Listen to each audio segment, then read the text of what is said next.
सुबह के ठीक 5 बजे थे। शहर अभी नींद में था, सड़कें खाली थीं और हवा में हल्की ठंडक थी। स्टेशन की पीली रोशनी में खड़ी बस जैसे किसी अनजाने सफर के लिए तैयार थी। आज का दिन मेरे लिए सिर्फ ट्रैवल का नहीं था, बल्कि इंस्पेक्शन का था।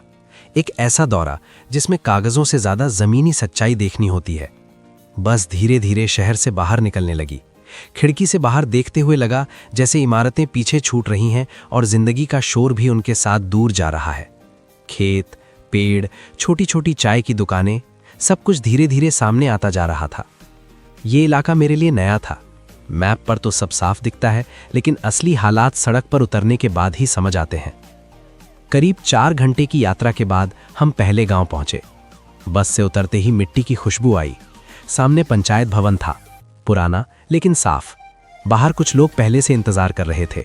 उनके चेहरों पर उम्मीद भी थी और थोड़ा डर भी। इंस्पेक्शन का मतलब अक्सर लोगों के लिए सवाल जवाब, नोट्स और रिपोर्ट होता है। मैंने सबसे पहले स्कूल देखने की इच्छा जताई। गांव का सरकारी स्कूल कच्ची सड़क के आखिर में था। बच्चे बाहर खेल रहे थे। घंटी बजी तो सब लाइन में खड़े हो गए। क्लासरूम में घुसते ही दीवारों पर लगे चार्ट और बच्चों की लिखावट दिखी। किताबें पुरानी थीं, पर बच्चों की आंखों में सीखने की चमक थी। एक टीचर ने धीरे से कहा, सर, संसाधन कम है लेकिन कोशिश पूरी है। मैंने सिर हिलाया। कागज में जो लिखा होता है वो यहाँ आधा भी सच नहीं था। यहाँ मेहनत ज्यादा थी। इसके बाद हम प्राथमिक स्वास्थ्य केंद्र पहुंचे।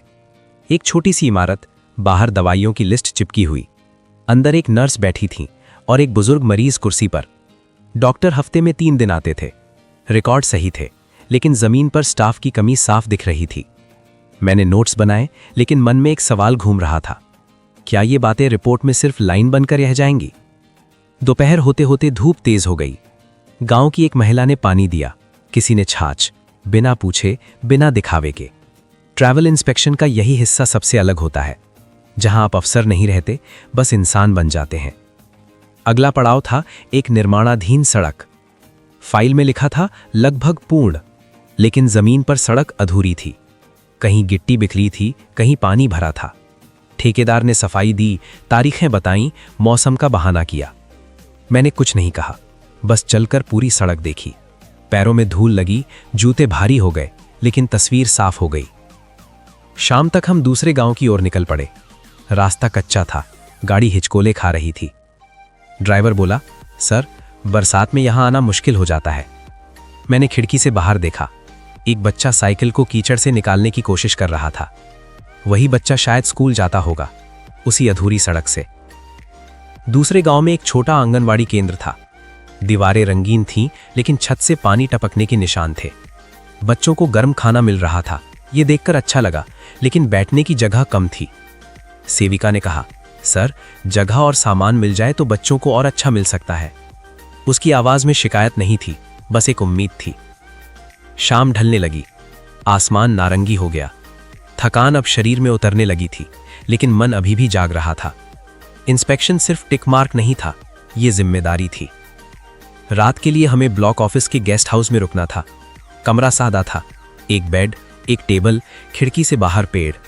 बाहर से झिंगरों की आवाज आ रही थी। मैंने दिन भर के नोट्स फैलाए। हर लाइन के पीछे कोई चेहरा था, कोई कहानी थी। अगली सुबह फिर जल्दी निकलना था। इस बार एक दूर दराज के इलाके की तरफ।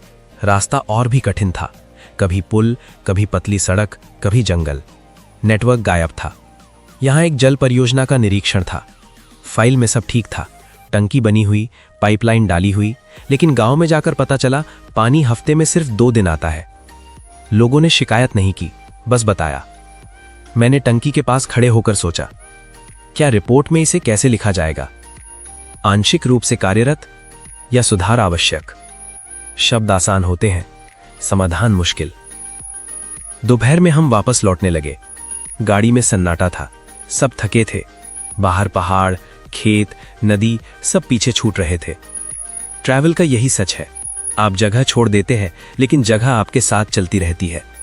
शहर में घुसते ही फिर शोर, भीड़, हॉर्न, जैसे 2 अलग दुनिया हो। ऑफिस पहुंचकर फाइल जमा करनी थी। सब कुछ नियम के अनुसार लिखा जाएगा। स्कूल, सड़क, स्वास्थ्य, जल, आंगनवाड़ी। लेकिन उस दिन के इंस्पेक्शन ने मुझे एक बात साफ सिखा दी, सच्चा निरीक्षण आंखों से नहीं, दिल से होता है। और ट्रैवल सिर्फ दूरी तय करना नहीं, जिम्मेदारी को महसूस करना होता है। रात को जब घर पहुंचा तो जूते अभी भी मिट्टी से भरे थे। मैंने उन्हें साफ नहीं किया, क्योंकि उस मिट्टी में आज की पूरी कहानी बसी हुई थी।